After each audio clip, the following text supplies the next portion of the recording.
जैसे जैसे भंडारा नगराध्यक्ष चुनाव करीब आ रहा है, शहर के पॉलिटिकल माहौल में काफी हलचल देखी जा रही है, जहां यह जानने की उत्सुकता बढ़ रही है कि आने वाले चुनाव के नतीजे किसके पक्ष में होंगे। वही इस बात के साफ संकेत मिल रहे हैं कि दलित कम्युनिटी बड़ी संख्या में बहुजन रिपब्लिकन अलायंस की कैंडिडेट निर्मला गोस्वामी के सपोर्ट में एकजुट हो रही है। पॉलिटिकल हलकों में ऐसा कहा जा रहा है कि इस बढ़ते सपोर्ट का अन्य पक्षों के इक्वेशन पर गंभीर असर पड़ने की संभावना है। निर्मला गोस्वामी ने आज भंडारा शहर के अलग अलग वार्ड में कैंपेन किया। इस दौरान उन्होंने नागरिकों से बातचीत की। उन्होंने कहा कि यह भंडारा शहर के ओवरऑल डेवलपमेंट के लिए उनकी लड़ाई है और वह नागरिकों के आशीर्वाद से यह लड़ाई जीतेंगी। जब वह नगर सेवक और उपसभापति थी तब उन्होंने भंडारा म्यूनिसिपल काउंसिल में बहुत सारे डेवलपमेंट के काम किए थे, जिससे लोगों को फायदा हुआ है। अब वह फिर से नगराध्यक्ष पद के लिए चुनावी मैदान में है और उन्होंने भरोसा जताया है कि लोग निश्चित रूप से उनके साथ खड़े होंगे। गोस्वामी की चुनावी रैली में लोगों का, खासकर दलित समुदाय का बहुत सपोर्ट मिलता देखा गया। अगर ऐसा होता है तो पॉलिटिकल एक्सपर्ट्स कांग्रेस, भाजपा, शिवसेना, राष्ट्रवादी काँग्रेस जैसे को बड़ा झटका लगने की संभावना जता रहे हैं। होता पण हे जे प्रस्तावित आमदार आहेत यांना दिसत नाही की एखाद्या शाळेच्या मुलाचा जीव जातला हे बघत आहेत की रस्त्याची व्यवस्था नाही आहे ते दिसत नाही त्यांना। पण आज मुख्यमंत्री आल्याबरोबर त्यांनी रोडाचे सौंदर्यीकरण चालू केलेले आहेत।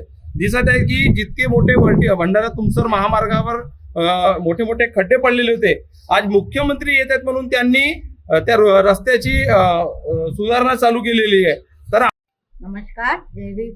मी निर्मला अशोक गोस्वामी नगराध्यक्ष पदाकरता उभी आहे आणि मी यापूर्वीही प्रभागमध्ये म्हणजे 3 ते प्रभाग असताना मी नगरसेवक म्हणून काम केलेलं आहे आणि सभापती सुद्धा राहिलेली आहे।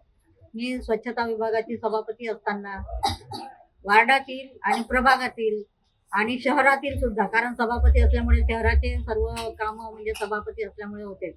तर स्वतः म्हणजे मजुरांना घेऊन किंवा जेसीबी वगैरे मोठे मोठे जे नाल्या सफाया आहेत, बाकीच्या स्वच्छतेच्या, म्हणजे शहरातून आठवड्यातून एक तरी दिवस मी बाकीच्या शहरामध्येही म्हणजे जायची आणि स्वतः लक्ष देऊन उभं राहून मी कामं केलेली आहेत तिथे मजुरांच्या सहाय्याने, जेसीबीच्या सहाय्याने।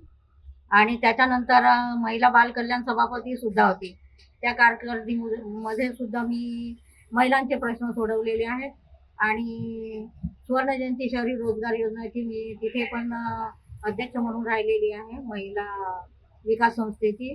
तर त्या विकास संस्थेच्या वतीने महिलांचे प्रश्न सुद्धा सोडवलेले आहेत। महिलांना रोजगाराचे प्रशिक्षण देणे, कम्प्युटर प्रशिक्षण देणे, त्याच्यानंतर शिलाई प्रशिक्षण, ब्युटी पार्लर, मुलांसाठी सुद्धा कम्प्युटर वगैरे, ड्रायव्हिंग। तर याच्यामुळे कसं मुलांना रोजगार सुद्धा मिळालेला आहे, महिलांना सुद्धा मिळालेले आहे। आणि त्या स्वरजयंती शहरी रोजगार योजनेमध्ये जेव्हा मी अध्यक्ष म्हणून काम केलेलं आहे तर त्याच्यामध्ये पूर्ण शहराच्या बँकांमध्ये जाऊन महिलांना लोन काढून देणे, त्यांना आता जे आहेत तर व्यवसायामध्ये बऱ्याचशा लोकांना व्यवसाय मिळालेला आहे।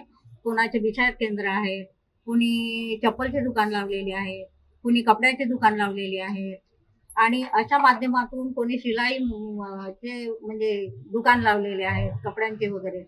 या माध्यमातून मी बरेचसे कामं केलेले आहेत आणि त्याच माध्यमातून मी त्या प्रभागाची नगरसेविका असताना तिथे काही कामं नव्हते, कारण दलित वस्त्यांचे मला एवढं माहिती होतं की मी तिथे असताना, कारण मी काही अनपढ नव्हती, मला सर्व गोष्टीचा अनुभव असल्यामुळे मी जेव्हा पहिल्यांदा जरी असली तरी मला माहित होतं की दलित वस्तीचा फंड जे दलित वस्त्यांमध्ये येते तर हे काय करायचे की दुसऱ्या वस्त्यांमध्ये तो फंड घालवायचे। मी कलेक्टरला जाऊन भेटली आणि त्यांना म्हटलं की आमचा दलित वस्तीचा फंड कुठे गेलेला आहे। तेव्हा त्यांनी मग मला सीओ वगैरे होते, त्यांनी मग ते फंड आणून दिलंय आणि मग त्या माध्यमातून मी दलित वस्त्यांमध्ये असो की म्हणजे माझ्या प्रभागात असो, कारण आंबेडकर वार्ड, गौतम बुद्ध वार्ड हा दलित वस्त्यांमध्येच येतो आणि त्याच्यामुळे मी तिथे कामं केलेले आहे। रस्ते, नाले, तो जो आहे चांदणी चौक ते चर्चचा तर मेंढापर्यंत रस्ता माझ्याच कारकिर्दीमधला आहे नाल्यावरून। आणि त्या प्रभागातील सर्व रस्ते जे नाले आहेत, समाज मंदिर आहे, ते माझ्या म्हणजे रेझिममध्ये झालेले आहेत आणि बरेचसे कामं केलेले आहे। लोकांचे जसे आता आपण म्हणतो की रोजगार वगैरे आहे महिलांना, तर त्या रोजगाराच्या माध्यमातून असो की मुलांच्या याच्यातून असो की मी बरेचसे कामं त्या प्रभागासाठी भरपूर कामं केलेले आहेत आणि सर्वांना माहिती आहे आणि मला बरेचसे ओळखणारे लोक आहेत शहरात आहे आणि मी जमिनीवरची कार्यकर्ता आहे. त्याच्यामुळे माहीत आहे का पूर वगैरे आलेले होते तेव्हा, तर पूर आल्यानंतर सुद्धा मी रात्रीची किती 12-1 वाजता मी उठून जाऊन पटवारी आल्यामुळे त्यांच्या घराघरात पोहोचली होती आणि हे माझं म्हणजे काम आहे. तर हे लोकांना माझे कामं दिसलेलेच आहेत. परंतु आता जे नगराध्यक्ष पदासाठी जे आहे तर ती पण मोठी जबाबदारी आहे. तरी सुद्धा जर लोकांनी मला निवडून दिलं तर मी काम करण्यास सक्षम आहे. हे म्हणजे लोकांना माहिती आहे आणि आंबेडकरी जनतेला तर माहीतच आहे की मी कोणत्या पद्धतीने काम करणारी आहे. जमिनीवरती कार्यकर्ता आहे. बाकीच्या सारखं नाही आहे की नाम मोठे दर्शन कोठे, माझं असं आहेच नाही. म्हणून मी भंडारावासियांना एवढीच विनंती करते की मला निवडून द्या आणि माझं चिन्ह आहे केटली. दीपक जनबंधू आझाद बहुजन रिपब्लिकन आघाडी या आघाडीचा संयोजक आहे. आपला प्रश्न जो आपण केला त्याला उत्तर असं आहे की या शहरामध्येच नव्हे तर संपूर्ण जिल्ह्यामध्ये फुलेशाहू आंबेडकरवादी विचारधारेला मांडणारा एक मोठा मतदार वर्ग आहे.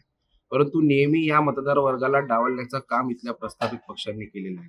या मतदारांचा फक्त मतदार म्हणून किंवा मतदान म्हणून वापर केला जाते, परंतु यांच्या प्रश्न अधिकारांवर बोलण्यासाठी कुठलाही प्रस्थापित पक्ष समोर येत नाही. म्हणून आम्ही यंदा ठरवलं की वोट पण आमचा आणि राज्य पण आमचं. म्हणून आम्ही नारा दिलेला आहे, वोट भी हमारा और राज भी हमारा. आणि अशातच आम्ही सर्व फुलेशाहू आंबेडकरवादी विचारधारेच्या लोकांनी ही आघाडी तयार केली आणि या आघाडीच्या माध्यमातून आम्ही या निवडणुकांना सामोरे जातो. आधीच्या आघाडी